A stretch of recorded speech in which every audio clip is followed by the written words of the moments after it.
আপনি সেই চ্যাটগুলো ডিলিট করে দিয়েছেন, চেষ্টা করেছেন সবকিছু ভুলে যেতে, নিজেকে বুঝিয়েছেন যদি কপালে লেখা থাকতো তাহলে হয়ে যেত। কিন্তু বহু মাস, হয়তো বছর পার হয়ে গেছে, তবুও সে এখনো আপনার হৃদয়ে রয়ে গেছে।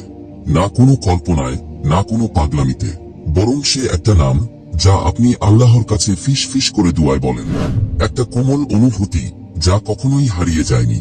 এখন আপনি ভাবছেন, এটা কি শুধুই আবেগ, নাকি পুরনো স্মৃতি, নাকি আল্লাহ আমাকে কিছু বোঝাতে চাইছেন যা আমি এখনো বুঝতে পারিনি। কারণ হয়তো এটা মুছে ফেলার জন্য ছিল না, এখনো না। আপনি তাকে ভুলে যেতে চেষ্টা করেছেন, নিজেকে বুঝিয়েছেন যে আপনি ভুলে গেছেন। তারপর হঠাৎ একদিন একটা স্বপ্নে সে চলে আসে, একটা স্মৃতি মনে পড়ে যায় হঠাৎ, বা নামাজের মধ্যে হঠাৎ তার নামটা আবার আপনার বুকের মধ্যে ভেসে উঠল। কোনো কারণ ছাড়া, কোনো আগাম বার্তা ছাড়া সে অনুভূতি চলে আসে। এমন নয় যে আপনি তাকে মেসেজ করছেন, হারাম কিছু করছেন না, তার প্রোফাইলও দেখছেন না, পাগল প্রায় হয়ে ঘুরেও বেড়াচ্ছেন না। তবুও তার নাম আসে যখন আপনি হাত তুলে আল্লাহকে ডাকেন। আপনার হৃদয় যেন তখনই স্বাভাবিকভাবে নিঃশ্বাস নেয়। এখন আপনি আটকে আছেন সেই ধূসর জায়গায়, যেখানে ব্যাপারটা ভুলও না, ঠিক এগিয়েও যাচ্ছে না, যেখানে এটা গুনাহ না, কিন্তু শান্তিও নেই। আপনি বারবার আল্লাহকে জিজ্ঞেস করেন, এই অনুভূতি নিয়ে আমি কি করব? কারণ কষ্টটা আঁকড়ে ধরে থাকার মধ্যে নয়, কষ্টটা হচ্ছে কেন এখনো আঁকড়ে ধরে আছেন তা না জানার মধ্যে। যদি এটা আপনার ক্ষেত্রেও হয়, যদি কারো কথা আপনি অস্বাভাবিকভাবে অনেকদিন ধরে মনে রেখেছেন, তাহলে প্রশ্নটা হয়তো এই না যে আমি এখনো ভুলতে পারিনি কেন, বরং প্রশ্নটা হতে পারে হয়তো আল্লাহ এখনো এই গল্পের শেষটা লেখেননি। এই ভিডিও কারো পেছনে ছুটে বেড়ানোর জন্য নয়, এটা মিথ্যা আশা বা হৃদয় ভাঙার কষ্টকে রোমান্টিক রূপ দেওয়ার জন্য নয়। এটা সেই ছোট ছোট সংকেতের কথা, যেগুলো আত্মার গভীর থেকে আসে, যেগুলো আল্লাহ আমাদের জীবনে রাখেন, কিছু মুছে ফেলার জন্য নয়, বরং সময়ের সাথে বদলানোর জন্য। চলুন কথা বলি সেই আলামতগুলো নিয়ে, যেগুলো হয়তো, শুধু হয়তো, বলছে আল্লাহ এখনো আপনাকে ভুলতে বলছেন না, কারণ ব্যাপারটা হয়তো এখনো শেষ হয়নি। নম্বর 1, আপনি ভুলে যাওয়ার চেষ্টা করেছেন কিন্তু শান্তি আসেনি। আপনি সবকিছুই করেছেন যেটা সবাই বলে ভুলে যাওয়ার জন্য দরকার। ছবিগুলো ডিলিট করে দিয়েছেন, তার নাম সাইলেন্ট করে দিয়েছেন, এমনকি নতুন কারো সাথে কথা বলারও চেষ্টা করেছেন, এই আশায় যে হয়তো মনোযোগ অন্যদিকে গেলে দুয়ায় যা হয়নি তা হয়ে যাবে। কিন্তু যতবারই আপনি নিজেকে বলেছেন শেষ, এবার শেষ, ততবারই এটা কখনো শেষ হয়েছে বলে মনে হয়নি। এটাই তো আশ্চর্যের, তাই না? আপনি তো আর জোর করে ধরে রাখেননি তাকে, বরং আল্লাহর কাছে কান্নাকাটি করে চেয়েছেন যেন আপনি তাকে ভুলে যেতে পারেন। আপনি শান্তি চেয়েছিলেন, একটা পরিসমাপ্তি চেয়েছিলেন, কিন্তু যেটা পেলেন সেটা ছিল নীরবতা। শান্তি নয়, ফাঁকা একটা শূন্যতা। কিছুদিন সব ঠিকই চলছিল, তারপর হঠাৎ একটা শব্দ, একটা গন্ধ, কোরআনের কোনো আয়াত, আপনার বুক আবার খুলে গেল, আর সব অনুভূতি ফিরে এলো বয়ে নিয়ে। না, সেটা পাগলামি ছিল না, সেটা ছিল সেই চুপচাপ ব্যথা যা বলে আমি এখনো এখানে আছি। তখনই আপনি বিভ্রান্ত হন, কারণ সাধারণভাবে হৃদয় ভাঙা মানে কান্না, ব্যথা, ভুল। কিন্তু এটা শান্ত। আপনি এখন আর তার জন্য কাঁদেন না, তবুও আপনি সম্পূর্ণ সেরে উঠেননি। তার কাছ থেকে মেসেজ আশা করেন না, তবুও তার নাম এখনো আপনার দোয়ায় আসে। আপনি নাটক চান না, তার পেছনে ছোটার ইচ্ছাও নেই। আপনি শুধু বুঝতে চান, আপনার মন যদি ভুলে গেছে, তাহলে আপনার আত্মা কেন এখনো আটকে আছে? হয়তো আপনি যেটাকে ভুলে যাওয়া ভাবছিলেন, আসলে আল্লাহ সেটাকে থামিয়ে রেখেছেন কিছু সময়ের জন্য। কারণ কিছু সম্পর্ক থাকে আমাদের শেখার জন্য। সময় চলে গেলেই তা শেষ হয় না, শেষ হয় যখন পাঠ শেখা শেষ হয়, যখন সেই মিশন শেষ হয়, যখন ভালোবাসার সেই মৌসুম শেষ হয়। আর যদি এখনো আপনার হৃদয়ে সেই অনুভূতি থাকে, না কামনায়, না কল্পনায়, বরং একটা শান্ত, স্থির আকর্ষণে, যেটা চিৎকার করে না, শুধু নীরবে বলে আমি এখনো এখানে আছি, তাহলে জানবেন এটা কোনো গুনাহ নয়, এটা এক ধরনের ইশারা। সব দেরি মানেই প্রত্যাখ্যান নয়, সব নীরবতা মানেই না নয়। অনেক সময় আল্লাহ যদি চান আপনাকে কাউকে দিয়ে কিছু শেখাতে, তাহলে তিনি তাকে পুরোপুরি মুছে ফেলেন না, তিনি শুধু গল্পটা ধরে রাখেন, যতক্ষণ না আপনারা দুজনই প্রস্তুত হন সঠিকভাবে শেষটা লেখার জন্য। আর যদি আপনি এই অবস্থার মধ্যেই থাকেন, তাহলে এখনো অনুভব করাটা লজ্জার কিছু না। আপনি দুর্বল ছিলেন না, আপনি শুধু শারীরিকভাবে এগিয়ে গেছেন, কিন্তু আপনার আত্মা থেকে গিয়েছিল পিছনে। আর ঠিক সেখানেই আল্লাহ চেয়েছিলেন আপনার আত্মা অপেক্ষা করুক। নম্বর 2, আপনি জোর না দিয়েও আপনার দোয়া বারবার ঘুরে ফিরে তাদের কাছেই চলে যাচ্ছে। আপনি তখন তাদের কথা ভাবছিলেনও না, কেবল দোয়া করতে হাত তুলেছেন, আর হঠাৎই তাদের নাম চলে এলো আপনার অন্তর জুড়ে। না জোরে, না কোনো দাবির মতো, শুধু নিঃশব্দে ছিল, জিভ আর হৃদয়ের মাঝখানে, যেন ওটা সেখানেই সব সময় ছিল। আর আশ্চর্যের ব্যাপার, আপনি এটা পরিকল্পনা করেননি। আপনি বলেননি, হে আল্লাহ, ওকে আবার ফিরিয়ে দাও। আপনি তো নিজের ক্যারিয়ার, দিন আর শান্তির জন্য দোয়া করছিলেন। তবুও আপনার আত্মা প্রতিটি চাওয়ায় চুপচাপ তার নাম জড়িয়ে দিল, যেন আপনার দুনিয়া, দিন আর শান্তির সব অংশেই তার থাকার কথা। সেখানেই শুরু হলো অস্বস্তি, কারণ আপনি তো ভেবেছিলেন সব শেষ। মাসখানেক আগেই তো আল্লাহর কাছে কেঁদে বলেছিলেন, হে আল্লাহ, আমাকে ভুলে যেতে সাহায্য করুন। আপনি তো নতুন করে কিছু শুরু করতে চাননি, আপনি শুধু চেয়েছিলেন একটুখানি পরিসমাপ্তি। তাহলে কেন এখনো আপনার বুকের ভেতরে তার নাম দম নিয়ে বেঁচে আছে, যখন আপনি সেই সম্পর্কটা মাটির নিচে চাপা দিয়ে ফেলেছেন? এটা মোহ নয়, আপনি সারাদিন বসে বসে তার স্মৃতি ঘাঁটছেন না। এটা কিছুটা অন্যরকম, শান্ত, গভীর, ব্যাখ্যা না করা এক অনুভূতি, যেটা আপনি বারবার ভুল বলে ভাবছেন। কিন্তু হয়তো এটা ভুল নয়, হয়তো এটা সেই সম্পর্কের একটা সুতো যেটা এখনো কাটা হয়নি, কারণ আল্লাহ সেটিকে কাটতে দেননি।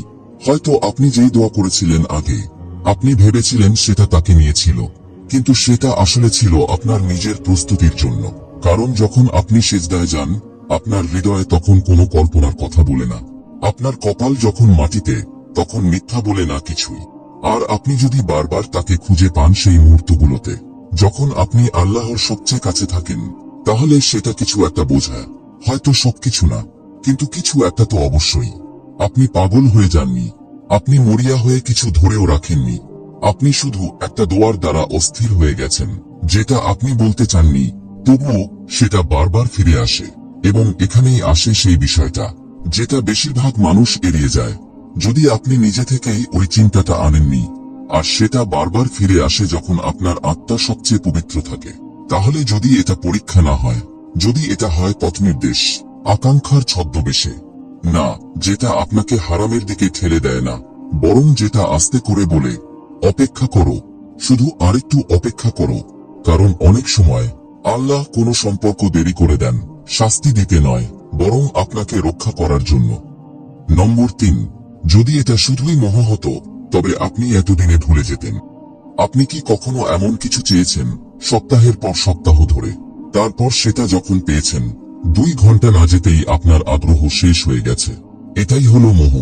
এটা খুব তীব্র হয়, দ্রুত জ্বলে ওঠে, তারপর হঠাৎ নিঃশব্দে নিভে যায়। কিন্তু এটা পড়ে না, এটা রয়ে যায় মনের গহীনে। আপনি হয়তো সপ্তাহের পর সপ্তাহ, এমনকি মাসের পর মাস তাকে দেখেননি, কোনো মেসেজ নেই, কোনো কণ্ঠস্বর নেই। হয়তো সে এগিয়ে গেছে, হয়তো আপনিও এগিয়ে গেছেন, তবুও তারা এখনো আপনার হৃদয়ে বাস করে। কোনো কল্পনার মতো নয়, বরং এক অসমাপ্ত শান্তির মতো। এটাই পার্থক্য। মোহ শরীরের ভেতরে বাস করে, কিন্তু এই অনুভূতি বাস করে আপনার দোয়ায়। মোহ বলে এখনই চাই, কিন্তু এই অনুভূতি অদ্ভুতভাবে ধৈর্যশীল, নীরব, ভারী। এটা আপনাকে বিভ্রান্ত করে না, বরং আপনাকে মনোযোগী করে তোলে। যেন আপনি তাকে আর খুঁজছেন না, আপনি খুঁজছেন আপনার সেই রূপটিকে, যে এমন ভালোবাসাকে গ্রহণ করতে পারবে সঠিকভাবে। আর হয়তো সে কারণেই এটা এখনো যায়নি, কারণ এটা শুধুই আকর্ষণ ছিল না, এটা ছিল বদলে যাওয়ার প্রক্রিয়া। শুধু রসায়ন নয়, জবাবদিহিতাও ছিল। আপনি তার আশেপাশে থেকে নিজেকে দেখেছিলেন, আপনার দিনের যেসব জায়গা দুর্বল, সেগুলো স্পষ্ট হয়ে উঠেছিল। আপনি তার সঙ্গে থেকে পরিপূর্ণ বোধ করেননি, বরং অনুভব করেছিলেন আপনাকে আরো ভিতর থেকে গড়তে হবে। আর মজার ব্যাপার কি জানেন? আপনার সেই রূপ, যে পুরো ঈমান নিয়ে উপস্থিত হতে পারে, নিজের সম্মান বজায় রেখে, কোনো খেলা না খেলে, আপনি এখনো সেই মানুষটিই হয়ে ওঠার পথে আছেন। তাই এটা এখনো কষ্ট দেয়, কারণ এটা শুধু একটা মানুষ নয়, এটা জড়িত আপনার ভবিষ্যতের নিজেকে নিয়ে। এই অনুভূতি আসলে তাদের নিয়ে না, আসলে তাদের নিয়ে কখনোই ছিল না। এটা ছিল আপনার সেই রূপটি নিয়ে, যে শুধুমাত্র তাদের আশেপাশে থাকলেই বিদ্যমান ছিল। আর হতে পারে, হ্যাঁ, হতেই পারে, আল্লাহ আপনাকে তাদের কথা মনে করিয়ে দিচ্ছেন, আপনাকে ভেঙে ফেলার জন্য নয়, বরং আপনাকে আবার গড়ার জন্য। একটি এমন ভালোবাসার জন্য প্রস্তুত করতে যেটা আপনাকে টেনে নামায় না, বরং উঁচুতে তোলে। নম্বর 4, আপনি যতবার দূরে সরে যান ততবারই এমন কিছু দেখা যায় যা আপনাকে আবার টেনে আনে। আপনি নিজেকে বলেছেন এবার সত্যিই শেষ, আপনি মনেও করেছিলেন সেটা। আপনি তার নম্বর ডিলিট করেছেন, পুরানো ছবি লুকিয়ে রেখেছেন, তার প্রোফাইল ব্লক করে দিয়েছেন, একটা পুরো দোয়াও করেছেন আল্লাহর কাছে এই মানুষটিকে যেন আপনার হৃদয় থেকে মুছে দেন। কিন্তু তারপর একটা হুট করে খুতবায় প্রেমে ধৈর্যের কথা বলা হয়। একজন অচেনা মানুষের টিকটক ভিডিও শেষ হয় এমন এক নাম দিয়ে, যে নাম আপনি একসময় প্রতি রাতে দোয়ায় বলতেন। আপনার স্বপ্ন যা এতদিন শূন্য ছিল, হঠাৎ করেই সেই মুখটা ফিরে আসে যাকে আপনি ভুলে যেতে চেয়েছিলেন। আর সবচেয়ে কষ্টের বিষয়, এগুলো কাকতালীয় মনে হয় না। আপনি বারবার কিছু দেখছেন, কিছু শুনছেন, যেগুলো এক একটা মুহূর্তে সংকেত মনে হয়, একটা নরম আওয়াজের মতো আল্লাহর পক্ষ থেকে। যেন আল্লাহ আপনাকে তার দিকে ঠেলে দিচ্ছেন না, কিন্তু পুরোপুরি সরে যেতেও দিচ্ছেন না। আর এটা ভীষণ বিভ্রান্তিকর, তাই না? কারণ আপনি এখন আর কোনো স্বপ্নের পেছনে ছুটছেন না, আপনি এমনকি তার সাথে থাকার দোয়াও করছেন না। আপনি শুধু শান্তি চান, কিন্তু শান্তি তো আসছে না, বরং সংকেতগুলো আসছে। তখন আপনি নিজেকেই প্রশ্ন করতে শুরু করেন, এটা কি আমার মনের খেলা? শয়তান কি আমার অনুভূতিকে নিয়ে খেলছে? নাকি এটা আল্লাহ বলছেন এখন না? কিন্তু কখনোই না, তাও না। কারণ কিছু মানুষ আসে স্থায়ী হতে নয়, বরং আপনাকে জাগাতে, আপনার হৃদয়কে অচেতন অবস্থা থেকে টেনে তোলার জন্য, আপনাকে মনে করিয়ে দেওয়ার জন্য আপনি কত গভীরভাবে ভালোবাসতে পারেন, দেখানোর জন্য আপনার ঈমান কোন জায়গায় চাপের মুখে ভেঙে পড়ে, আর কোন জায়গা থেকে আবার নতুনভাবে গড়ে উঠতে পারে। হয়তো আল্লাহ ইচ্ছা করেই এসব সংকেত বারবার পাঠাচ্ছেন, আপনাকে কষ্ট দেওয়ার জন্য নয়, আপনাকে পরীক্ষা করার জন্য। একই জায়গায় আটকে রাখার জন্য নয়, বরং দেখার জন্য আপনি এখন কি সচেতনভাবে এগিয়ে যেতে পারেন কিনা। শক্ত সীমানা নিয়ে, পরিষ্কার উদ্দেশ্য নিয়ে, একটা নির্মল হৃদয় নিয়ে।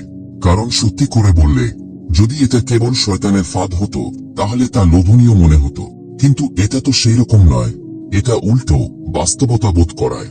আর যদি এমন হয় আপনি যতবার যেতে চান কিছু না কিছু আবার টেনে আনে, তাহলে শুধু এই প্রশ্ন করবেন না কেন ও, বরং জিজ্ঞেস করুন আল্লাহ এখনো কি শেখাতে চাইছেন আমাকে এই বিষয়টার মাধ্যমে। নম্বর 5, এই অপেক্ষার কারণে আপনি আল্লাহ সুবহানাহু ওয়া তাআলার আরো কাছাকাছি আসছেন। আপনি ভেবেছিলেন এই অপেক্ষা আপনাকে ভেঙে দেবে, কিন্তু নীরবে আপনি খেয়াল না করলেও আপনি এমন সব জায়গায় সুস্থ হতে শুরু করেছেন যার সাথে তাদের কোনো সম্পর্ক ছিল না।